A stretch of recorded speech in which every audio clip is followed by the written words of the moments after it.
In this episode, Behind Mansion Walls. The lifestyle of a rich American playboy. Wealthy brothers race each other to the top. Greed made him need more to satisfy his ego. But happiness isn't there. Money does not solve all problems. Betrayal awaits them.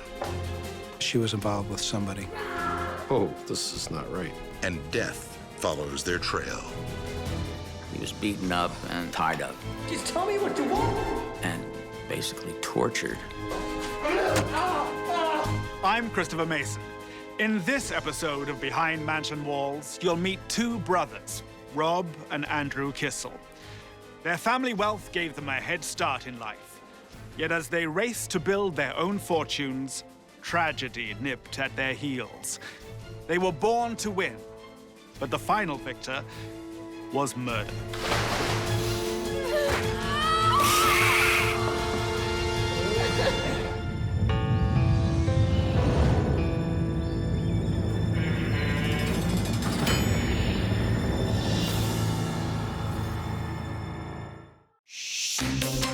In 2003, the hands of America's big investment banks cradle the planet. Billions flow through their fingers every day. Yearly bonuses are beyond the dreams of the average worker. As for bailouts, bubbles, crashes, and collapses, these guys are too busy making money to think about that. Up-and-coming young investment people right in the middle of the action, and there was a lot of money being made. Here in Hong Kong, Rob Kissel is at the top of his game. A star at Goldman Sachs, he is lured to rivals Merrill Lynch. In just 3 years, he earns bonuses of $5.25 million. He was a smart guy, he was charming, and hardworking. And that is what makes the evening of November 2nd, 2003, so unusual. Rob is expected on an important conference call, but the office can't find him. He missed the prearranged conference with his colleagues, and it was very unlike him. And that's when his coworker became very concerned. Even as young boys growing up in New Jersey, Andrew and Rob Kissel had an air of destiny about them. They would play these highly charged Monopoly games. The brothers' chosen roles echo their future aspirations. Andrew loves his houses and hotels, while Rob is always the banker.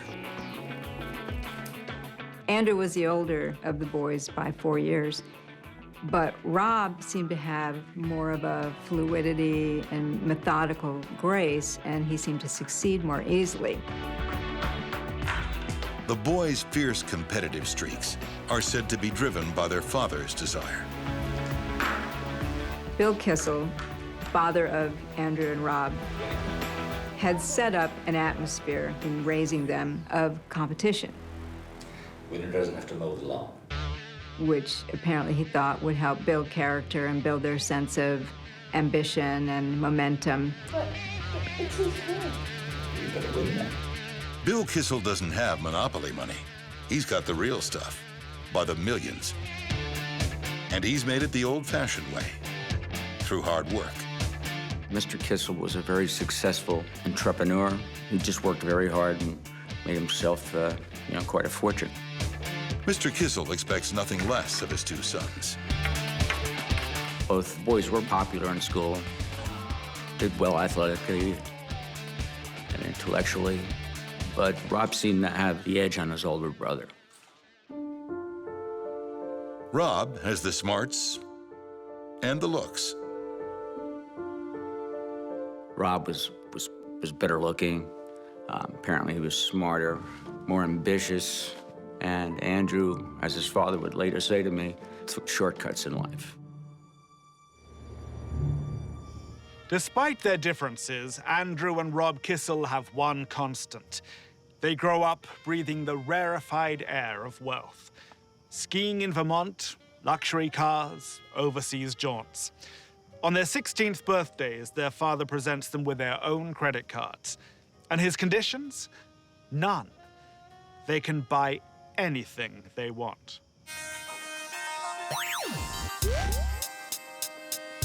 They were basically rich kids.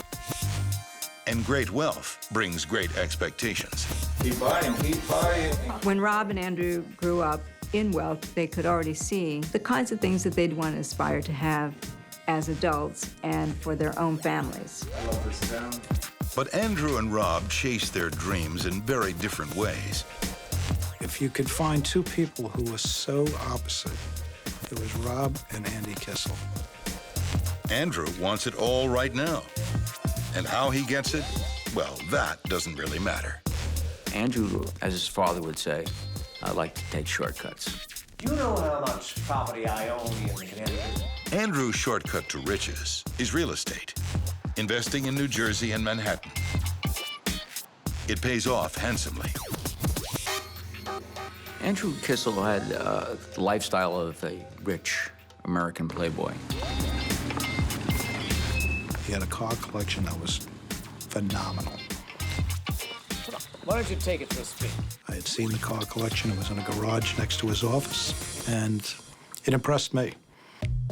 His toys were his cars, his boat, his airplane. He was very much unlike Rob in that way. Rob was a conservative type of guy. He was a very hardworking guy. Rob takes the long road, studying for an engineering degree, then a master's in finance, before parking on a street paved with gold. Wall Street. And he got a master's in finance. It's me. Have you seen the QTC figures? And rather quickly got a job with one of the bigger Wall Street houses. The market's in free fall. It's fantastic. Rob Kissel was on the fast track to become a wealthy man. Then, on vacation in the Caribbean, Rob is stopped in his tracks. Her name is Nancy.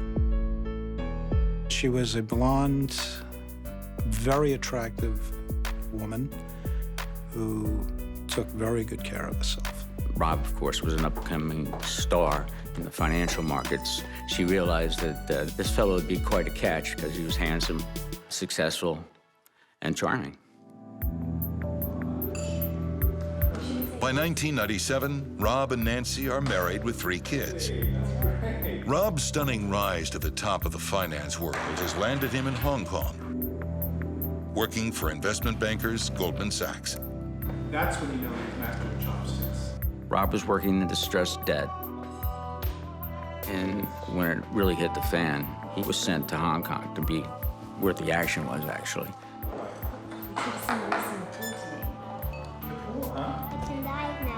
The family settles into the lavish surroundings of the Parkview private housing estate. It's pretty much segregated from the general populace of Hong Kong. They lived in a beautiful apartment, had a cook. They had a nanny. This is where many of the foreign bankers in Hong Kong live, all paid for by their companies. The rent is $20,000 a month. They had very high end. Almost every convenience you would expect is present on the property. Nancy lived a charmed life there. She was well taken care of financially. She pretty much bought anything that she liked. She got $5,000 haircuts. She had fur coats. She had the nicest clothes, the Versace's. Back in the U.S., Andrew Kissel is also riding high. Those childhood board games, the money, the property, it's now all real. The Kissel brothers are living the high life they always wanted. So are we doing business or not? But the money they love so much is about to flood their lives with darkness. We have this idea that money solves all problems. Hey, look at this mom on the lawn. But the fact is, money does not solve all problems, and sometimes it creates plenty more than if you didn't have the money. The Kissel's dream begins to collapse on the night that Rob's Hong Kong office can't get him on the phone. He missed a meeting, he wasn't returning phone calls. Rob would never miss an important call without a good reason.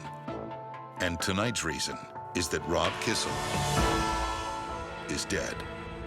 And one of the officers stuck his hand in and felt what he thought was a head. In Hong Kong, East and West meet head-on. The result is a gold rush. American investment banker Rob Kissel came here chasing riches. And he works hard for the money. The market's in free fall. It's fantastic. Rob Kissel did work long hours in that distressed debt market, sometimes 16, 17 hours a day. Until November 2nd, 2003, when Rob's phone goes quiet. Well, Rob's work was vital to the running of that end of the business for Merrill Lynch in Hong Kong. The next day, Rob's worried co-workers call his wife Nancy. Nancy told him they were having marriage problems, and Rob had moved out to a hotel. Other than that, she didn't know where he was.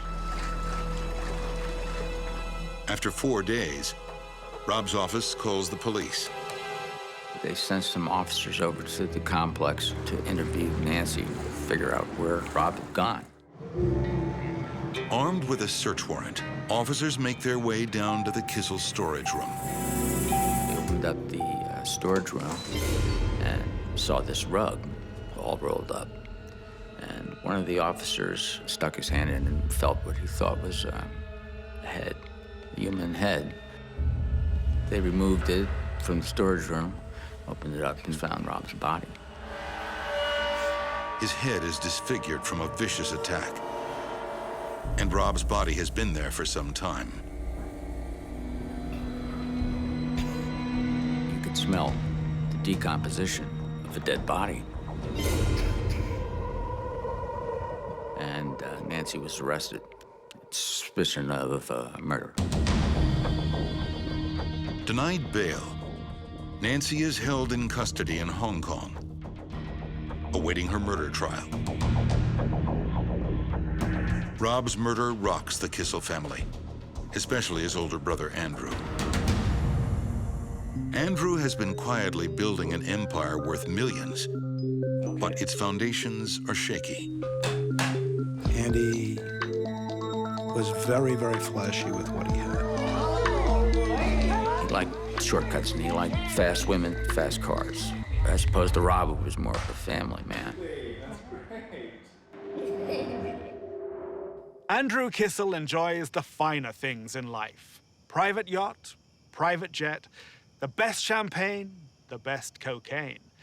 And in the garage, a fleet of Ferraris, a rare $500,000 Mercedes, and Kit, the car that David Hasselhoff drove in the TV series Knight Rider.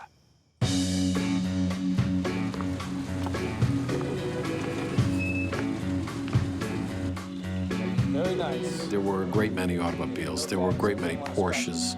There were some antique cars. There were some other luxury cars. A lot of cars.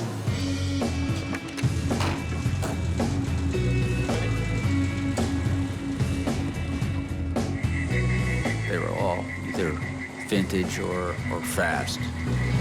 Andrew has 2 children with wife Haley, a former ski champion and stock analyst. Home for the family is America's Shangri-La for the ultra-rich, Greenwich, Connecticut.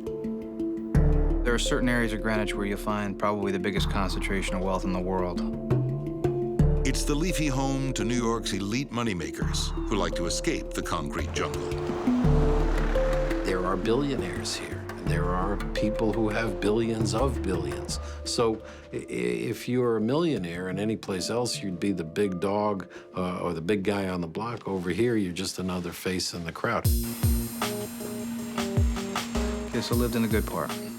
The house was magnificent, big and roomy. Swimming pool, jacuzzi, this and that. His life looks magnificent, but it is all a facade. While brother Rob worked round the clock as a banker, Andy took shortcuts. He's paying his enormous bills with other people's money. Andy Kissel had taken another direction, and the allegations were fraud. Forging documents. Andrew tells banks that mortgages on his properties have been paid off, when they haven't. Then he takes out a fresh loan on the properties. And you doubt me when I say the mortgage is paid for? Once you took a careful look at him, you were like, oh, this is not right.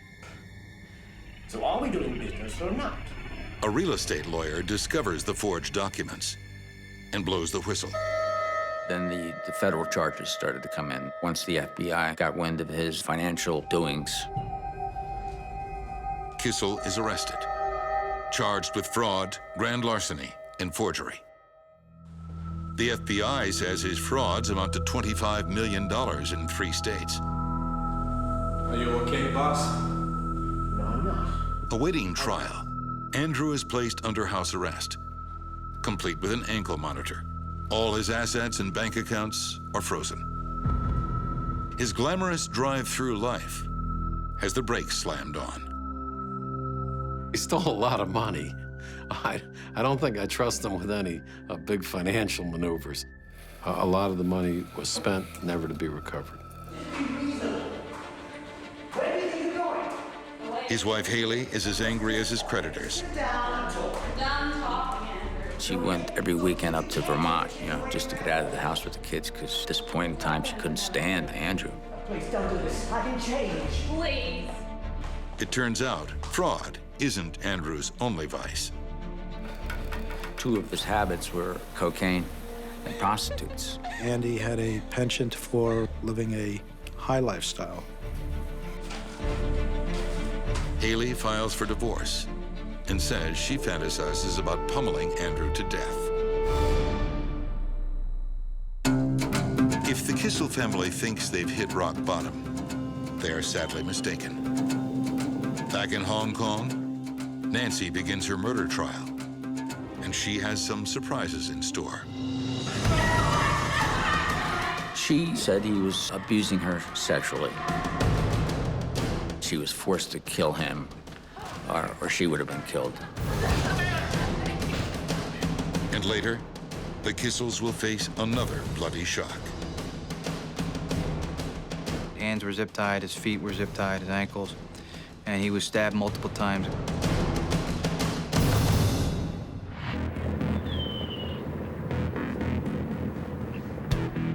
August 2005, in a Hong Kong courtroom. Nancy Kissel goes on trial for the murder of her husband, Rob. And right from the first minute, jaws are dropping. When I entered the courtroom in Hong Kong to testify, I found it hard to believe it was the same person. Nancy was once a bubbly all-American blonde. Now she's just the opposite. Her hair had gone to jet black. She was wearing frame glasses. She actually looked like she was trying to make herself Chinese in appearance. Very quiet, very meek. The new look Nancy Kissel delivers another shock to the Hong Kong courtroom. She claims that Rob, her late husband, was hardly the man of her dreams. He was an addict with an insatiable appetite for cocaine and violent sex. She said he was abusing her sexually, forcing her to do certain sex acts that she didn't want to do. She said it was a pattern. He had been abusing her for some time. And the abuse became so bad that she had to act to save her life. She never denied that she killed Rob. That was no question about it. Her defense was based on the spousal abuse and that she was forced to kill him or she would have been killed. On November 2nd, 2003, Nancy and Rob's luxury Hong Kong apartment becomes an arena for a fight to the death. The night that he decided that they were going to get a divorce, She said he came at her with a baseball bat. And as Rob approaches, she swings a Chinese statue. She said she struck Rob with the statue to save her life.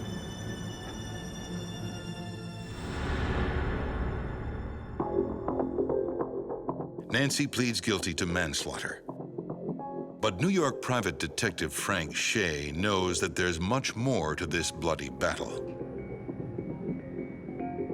Rob Kissel contacted us in 2003 with respect to a marital investigation on his behalf. His concern was that there was some type of indiscretions on the part of his wife.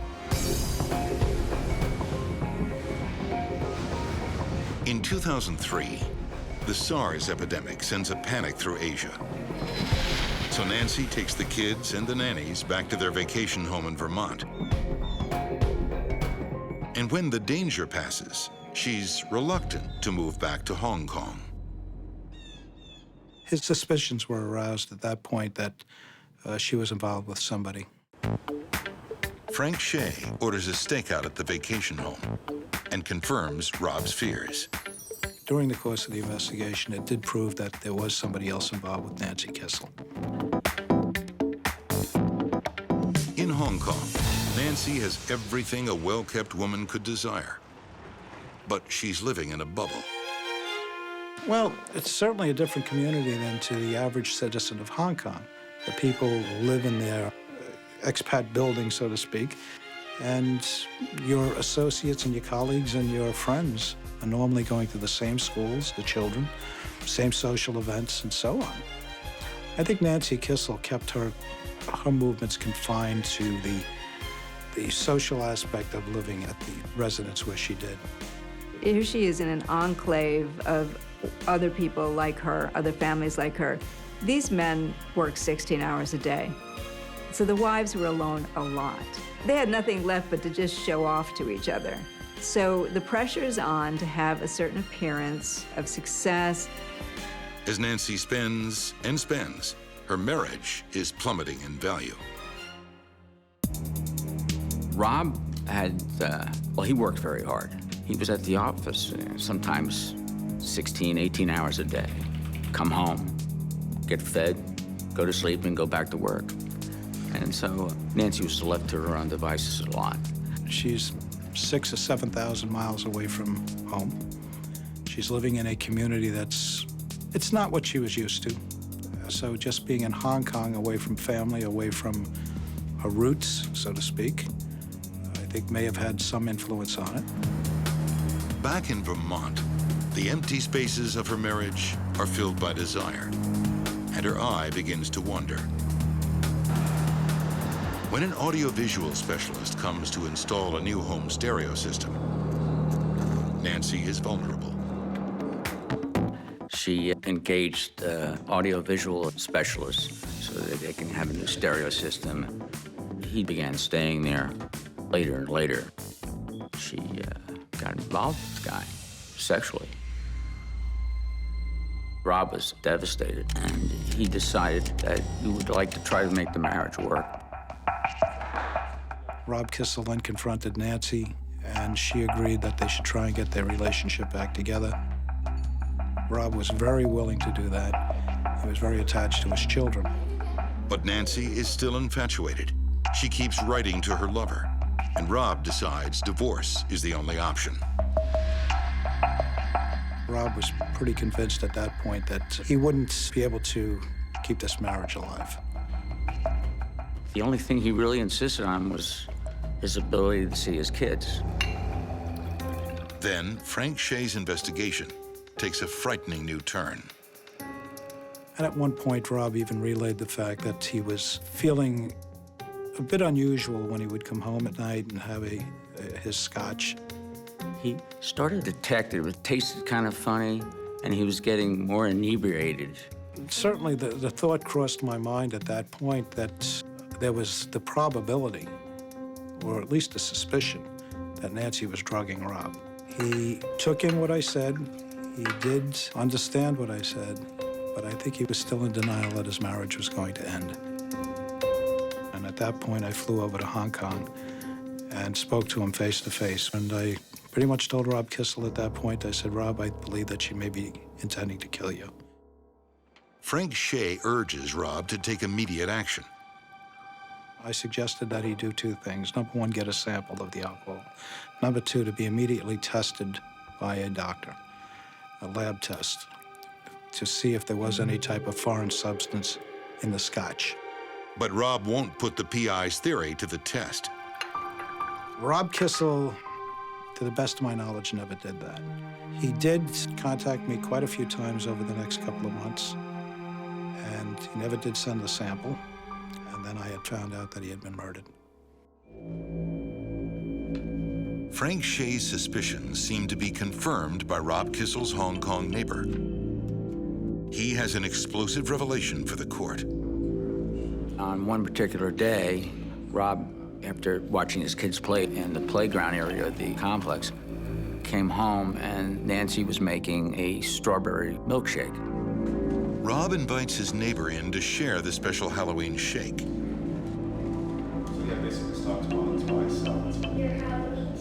They were waited on by Rob's daughter. Kind of cute thing. And they both had one. His neighbor felt very strange. He went home and told his wife he wasn't feeling well. He had had this strawberry milkshake. A neighbor happened just to stop by and just say hello, and he wound up sleeping for about 18 hours.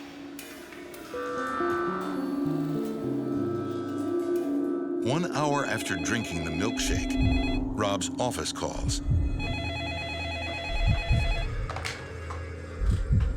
Hello? His colleague tells the trial that Rob seemed sleepy and his speech was slurred.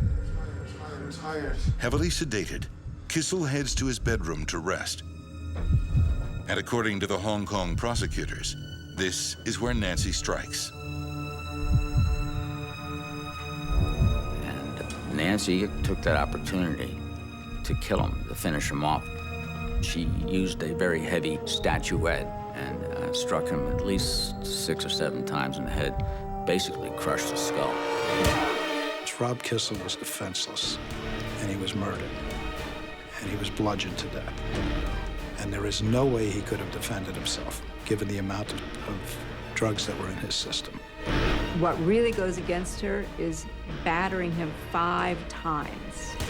Twice, 3 times, maybe in desperation and fear. 5 times, that's anger. Then Nancy makes an odd decision for someone who says they killed in self-defense. After killing Rob, she stayed with him in the apartment, in the bedroom. Rob was dead for a couple days. She didn't move him or call for any help. And she eventually decided, well, she would get rid of the body herself. And she rolled him up in a carpet that they had in the apartment. And she tied it up with some lanyards and rope. And she called the staff of the complex that she wanted this rug to be put in their storage space down in the basement. 3 workers remove the heavy carpet, not knowing its gruesome contents. One of the workers thought it smelled like dead fish or something like that. They brought the carpet down and put it in their storage space in the basement of the apartment. Nancy's courtroom allegations that her husband was a sexually abusive drug user shocked those who knew him. I got to know him quite well. He was very kind, very soft-spoken. As far as drugs go, I mean, Rob Kissel was an athlete. He loved to ski, he loved to swim, you know. So I don't think that the defense that he was a drug abuser holds much water. Also, Nancy never reported any physical abuse to friends or authorities. And she had no medical evidence of the rough sex that she alleged Rob forced upon her. And at the same time being abusive, I never saw it in a man. How it happens behind closed doors is another story. Let's put it like this. Nancy Kissel never raised the situation of marital abuse, espousal abuse, at any time until her trial. A forensic analysis of Nancy Kissel's computer finds internet searches for sleeping pills and medications causing heart attack. And in the month before the poisoning, she got prescriptions for strong sleeping pills from 2 different doctors. It all makes for a convincing case of murder. All the evidence just serves to confirm the suspicions of Frank Shea. When I heard about the murder of Rob Kissel, I immediately thought that it was Nancy Kissel who murdered him. It did not surprise me that Nancy was responsible. And then given the circumstances surrounding the murder, it didn't surprise me that drugs or prescription medication was involved. One theory of the crime is that Nancy hoped the drugged milkshake would have been enough to kill Rob then and there.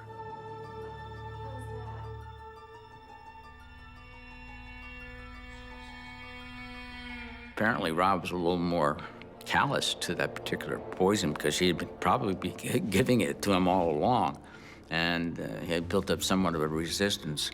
So he got to a point in the day that he wanted to go to sleep because he just wasn't feeling right. And he passed out in the bed. But apparently, Nancy hoped it would kill him. But his resistance to the drugs was quite high. So basically, he just passed out.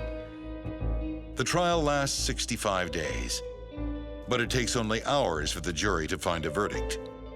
Guilty. Tell them they're Halloween trees. It was in a very short period of time, and Nancy Kissel, according to Hong Kong law, was immediately sentenced to life in prison. Nancy appeals and gets a retrial, only to be found guilty of murder once again. And the motive? She wanted it all. The arms of her lover and the wealth of her husband. Nancy Kissel saw a good payday here. There was in excess of $20 million insurance. Nancy murdered Rob because she wanted all the money. She didn't want just half that she would have gotten in a divorce. She wanted it all. But you also have the other situation of Nancy Kissel was pushed to the wall when she realized that Rob was filing divorce papers. She had to act quick, and she did. As Nancy settles into her new life in a Chinese prison cell, the Kissel family is about to suffer another terrible blow to their dynasty. For anybody to lose a child, you never get over it. Bill Kissel lost 2 sons. When Andrew and Rob Kissel were boys, they vied for the riches of the Monopoly board. As adults, those riches become very real, but they don't bring happiness. And by April 2006, Andrew Kissel has hit rock bottom. The one-time high flyer has fallen oh so far. His wife hates him. The FBI has him under house arrest for fraud. His younger brother Rob was murdered in Hong Kong 2 years ago. And his only remaining friend is paid to be there for him. That last faithful friend is Andrew's driver, Carlos Trujillo. Carlos seemed like a decent guy. He was always close with Mr. Kissel. He was very generous to Carlos. Anybody that was loyal to him, he was very loyal to them. Mr. Kissel trusted Carlos. Carlos trusted Mr. Kissel. As Andrew's life falls apart, loyal Carlos shuttles around the pieces. He would help them getting the kids to doctor's appointments, to and from school, here and there. He would help Mr. Kissel with moving documents, doing things related to the case. And there's much work to do. Kissel can no longer afford the $14,000 per month for his lavish Greenwich mansion. He was paying a substantial amount of money to live there. And he had fallen behind because he couldn't work and he couldn't touch the funds that he had in his name. So he was being evicted. Are you okay, boss? Andrew was under house arrest. At the time, he couldn't leave that residence without permission. On Monday, April 3rd, the moving men arrive to collect the last of Andrew's belongings. That's when one of the workers discovered the body in the basement. It's Andrew Kissel, bound to a chair, beaten and stabbed. He had multiple stab wounds in his back, but most likely the fatal wound was to his carotid artery in the neck here. It nearly severed completely the carotid artery, and he bled. He certainly bled out on the floor. He was beaten up and tied up and basically tortured. I was blown away. I knew about his legal problems, but then to find out that he was murdered was just beyond belief. Two brothers murdered, 2.5 years apart. What's the connection? A lot of people obviously thought, well, there must be some connection to the murder of his brother Rob in Hong Kong, but they had different lifestyles. They traveled with different crowds. They were both in different businesses. So it was pretty clear to me that this was, a horrible coincidence. Rob Kissel's wife, Nancy, was the only suspect in his brutal murder. But Andrew Kissel is a different kettle of fish. His enemies are lining up around the block. Business partners, ripped-off investors, even drug dealers, pimps, and prostitutes. This is a real murder mystery. What are you doing?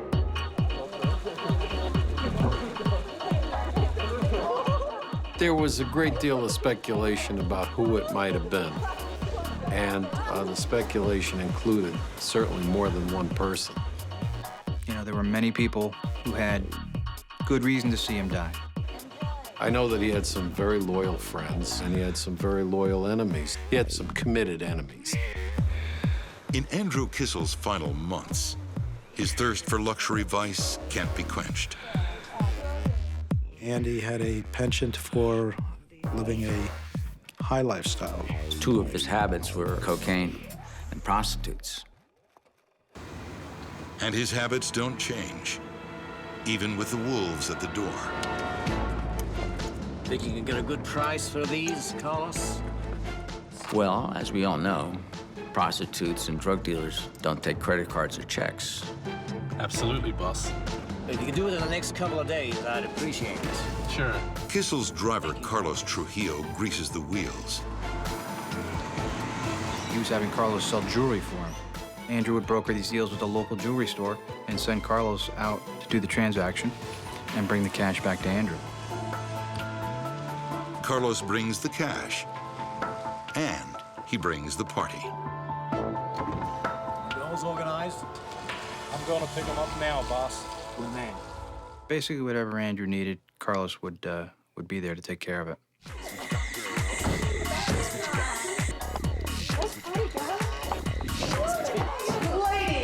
And Carlos is so close to Andrew that he is also the last person to see Andrew alive.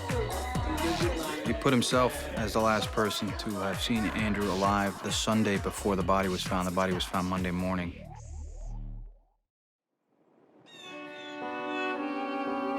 In a town where murder is only seen on giant screens in home theaters, everyone has their own theory. The major theory was that he had been killed by business associates. So are we doing business or not? People were coming to claim their due. You owe me this, you owe me that. Please, don't do this. No. And those who were close to him knew that the money was beginning to dry up, and one way to get it or to shut him up was to kill him. There also was a theory that Andrew was murdered by mafia types.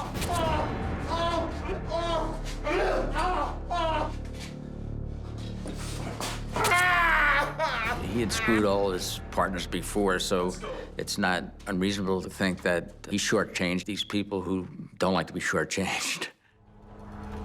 Done, Andrew. But what about Andrew's disgruntled wife, Haley? She had told a few people that she wished he was dead. Get your hands off me! The authorities thought she had hired somebody to kill him. And there's an even wilder idea being whispered. Something unimaginable for such a brash, confident millionaire. Did Andrew have a hand in his own death? Was it by his own design?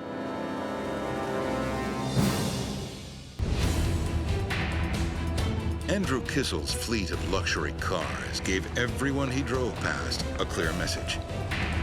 Very nice. Here is a guy who's made it big. In April 2006, in the garage of his mansion, those cars mean nothing at all. His hands were zip-tied, his feet were zip-tied, his ankles, and he was stabbed multiple times in the back, and then one wound to his carotid artery in his neck that led to a large amount of blood on the floor. Some of the knife wounds were superficial, like an inch deep or something like that, or just to draw blood and inflict pain, to me, which clearly means he was tortured. 2 years later, his murder remains unsolved. Murders are pretty rare in Greenwich. You get maybe 1 or 2 a year, tops. His driver, Carlos, was the last person to see Andrew alive. Are you okay, boss? Well, the number one suspect, of course, was Carlos Trujillo. Carlos was a suspect, and it was made known through the press shortly after the murder. Just gotta go get the car now. But Carlos has a strong alibi. Carlos indicated to the police that that Sunday he was going down to Queens to visit family members. And when he heard the news, he rushed back to Greenwich, Connecticut to be there with his boss, his friend. And then there's Haley, Andrew's long-suffering and very angry wife. As much as she hated Andrew, she must have known that she would be the suspect because of their relationship and the divorce. So that wasn't really a realistic scenario. There is another theory. Depressed and desperate, did Andrew orchestrate his own death? If he committed suicide, his family would get nothing. But if he were a murder victim, they would be entitled to an insurance payout of $15 million. Just do it, Carlos. Just do it. I can't do it, boss. Okay, just do it. It's the only way I can help my kids. Did Andrew have a hand in his own death? Was it by his own design? If a person wanted to be killed by a hitman, he certainly wouldn't want them to torture him. It would be kind of dispatched by way of a bullet in the head. Just the way he was murdered goes against the idea that it was some sort of scheme to cover up his suicide with a murder for hire plot. In March 2008, Greenwich police get a break. They talk to Carlos Trujillo's young cousin, Lenny. And Lenny has a story for detectives.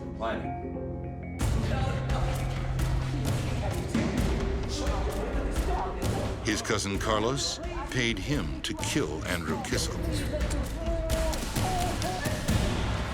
But there's no hard evidence connecting Carlos to the crime. He was originally charged with conspiracy to commit murder, not attempted murder.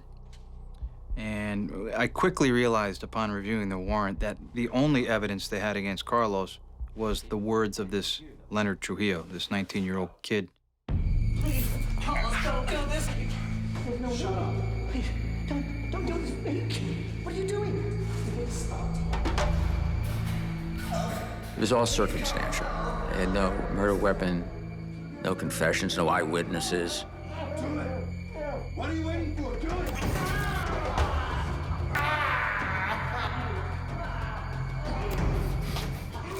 Lenny stays firm, saying Carlos gave him $11,000 and a computer to carry out the killing. So he took a deal that he would do 20 years in prison if he cooperated against Carlos at the trial. Once that happened, the state prosecutor dropped the conspiracy charge against Carlos and went for murder. He wanted me to do it, but I pulled out. But Lenny's conflicting testimony confuses the court. I wasn't there when it happened. He did it without me. Leonard Trujillo pleaded guilty without providing an elaborate factual background of what had happened. the 5 or 6 different versions of events, the lack of corroboration for basically anything that he said. Carlos is acquitted of Andrew Kissel's murder. But the jury couldn't reach a verdict on the attempted murder charge. When a retrial looms, Carlos cuts a deal, pleading guilty to attempted murder, but still maintaining his innocence. Carlos was offered a deal of essentially 6 years in jail, with credit for the 3 years he had been in jail awaiting trial. It was sort of an offer he couldn't refuse, even though he continued to maintain 100% he had nothing to do with it. But why would he kill the employer he considered a friend? Prosecutors believe that as Trujillo laundered money for Kissel, he took his own cut. And when Andrew Kissel found out, he threatened Carlos. And Carlos hit back. Upon release, Carlos will face deportation back to his native Colombia, leaving the violent end of Andrew Kissel as big a mystery as ever. I absolutely don't think we're ever going to have any idea what happened to Andrew Kissel. And I'm extremely, extremely confident that Carlos, as he indicated from day one, had nothing to do with it. I think the criminal case, in the minds of the public, probably raised as many questions as it resolved. Because a lot of people say, wait a minute, the very beginning of the story is crystal clear, and the very end of it is as clear as mud. One thing that is clear is that the money that Andrew Kissel always craved helped end his life all too quickly. So many of these crimes are almost completely unnecessary. It didn't serve any purpose. The man was already well off. His life had a clear and comfortable path. All he had to do was follow in that path. And instead, greed or avarice, whatever, made him need more to satisfy his ego, and a tragedy occurred. The Kissel brothers were born with every advantage in life, and they felt destined to rise even higher. But these two siblings couldn't have been more different. Rob Kissel was a hard-working banker cut down by his cheating wife, while Andrew took all the shortcuts and ended up in a lonely dead end.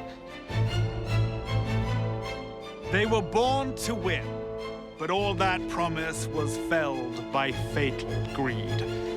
Till next we meet behind mansion walls, I'm Christopher Mason.